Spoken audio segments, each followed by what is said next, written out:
One question that I get on stream a lot is how to draw hair. So in this video, I'd like to show you my process for painting hair on a portrait. My name is Ctree, and I post art tips and tutorials here on YouTube. So if this video is helpful to you, please like and subscribe for more videos like this. I also stream my art live on Twitch 3 times a week, so I'll leave a link to that and to all my other socials down in the description below.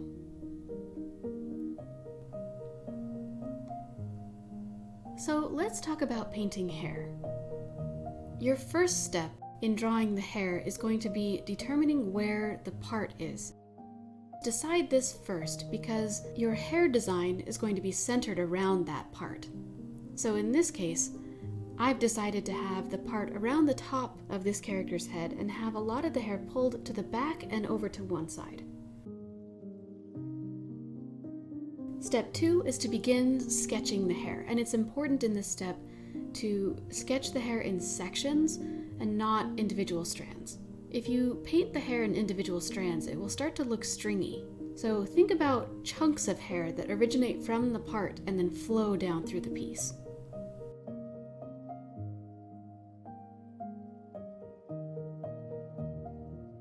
Try to avoid having parallel lines, as this creates very blocky shapes.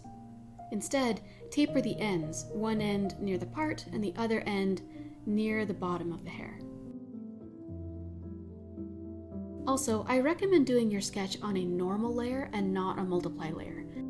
This is because later on we'll be merging our layers, and it's easier to merge a normal layer than it is a multiply layer. I'm using a very dark grayish tone for my sketch. And over time, that sketch will sort of merge into the rest of my piece. I'll be painting into those lines. They'll become part of the hair.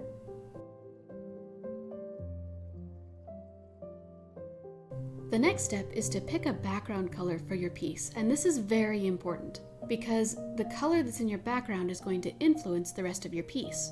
As light bounces around in an environment, it picks up colors in that environment and reflects those colors onto the subject of your piece. For now, I'm going to pick an orange skin tone color and start to paint it lightly over the blue, and I'll vary my pen pressure so that some areas are more opaquely a skin tone color and other areas are more transparent, allowing the blue to shine through. This is the same process that we'll be using to paint the hair in just a little bit.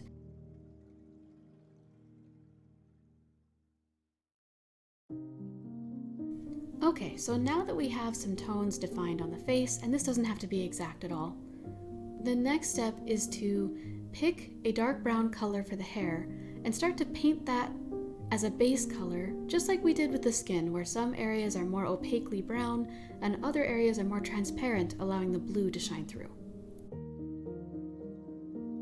In this case, I'm allowing most of the blue to shine through at the top of the piece, because I'm assuming that there will be blue light coming from the sky, and I'm also allowing more blue to show through around the edges of the piece, like where her hair falls over her shoulders, because that's not the focal point of the piece.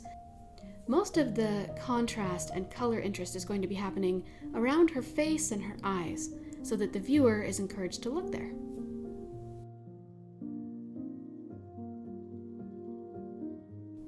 Once you have that base color set in there, the next step is to add a bit of shadow.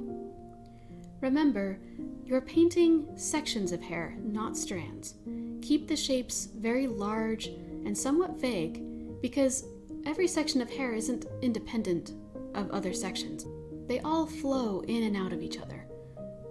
I also avoid painting strands over the top of the face at this point because later on in the piece, we'll be merging these layers, and it will help to not have anything over the face at that time. And as you get the shadows laid out, thinking in terms of largest shapes first and then narrowing down into smaller shapes, don't get too precise. If you start to outline each section of hair too much, it'll start to look blocky.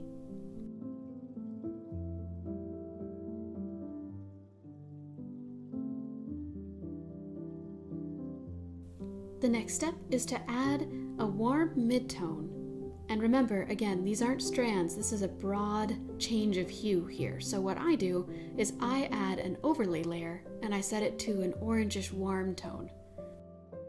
The mid-tone tends to be warmer than people think. You can have a pretty intense red and it'll work out because the highlight that you add over the top will be less saturated and more yellow, and it will tie all of those colors together.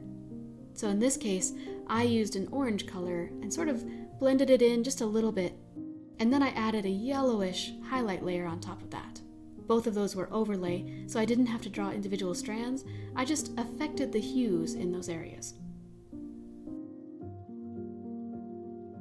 So now that we have the skin tones and the hair tones evenly painted, now the next step is to merge the layers. And this is really scary if you're not used to doing this, but I highly recommend it. Merging your layers will allow you to make very broad changes. Like in this case, I wanted to add more contrast or add more intensity of colors. One thing that I do right before I merge my layers is I use the lasso tool to take a rough selection of the outline of my character, and then I cut that shape out of the background color and I merge it in with the character. That way, all of the blue that's shining through the character's skin and hair will stay with it as we make broad color adjustments.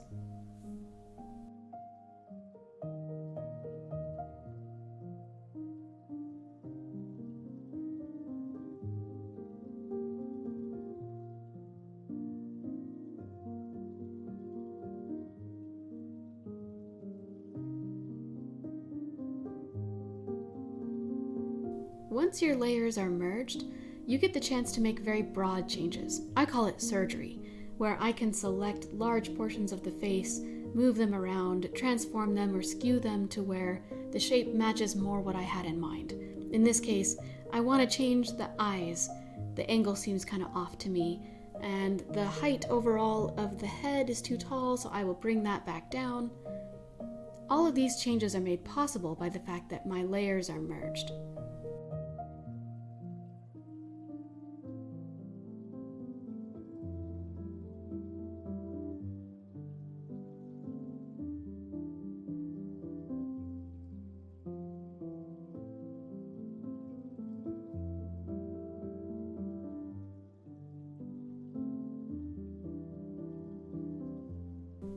And now that the layers are merged, the next step is to add details to your hair. This is where you get to add the strands. You can clean up some of your edges, add strands that connect different sections of hair together. You can add loose strands over the front of the face. This is where all of those details would happen. One thing to keep in mind, though, is that most of the details should appear in the focal point of the piece. So in this case, I'll want to have more strands close to her face rather than toward the bottom near her shoulders. This would also be the time to add details to the face. That's not what this video is about, but you'll see that I'm doing that in this step as well.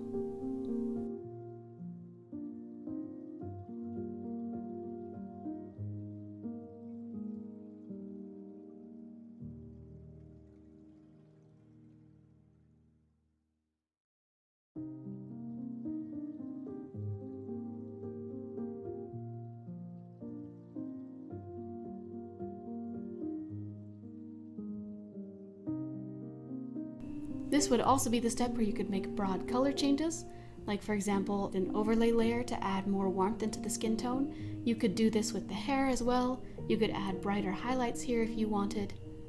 Here's where you have the most freedom to make these changes on your piece.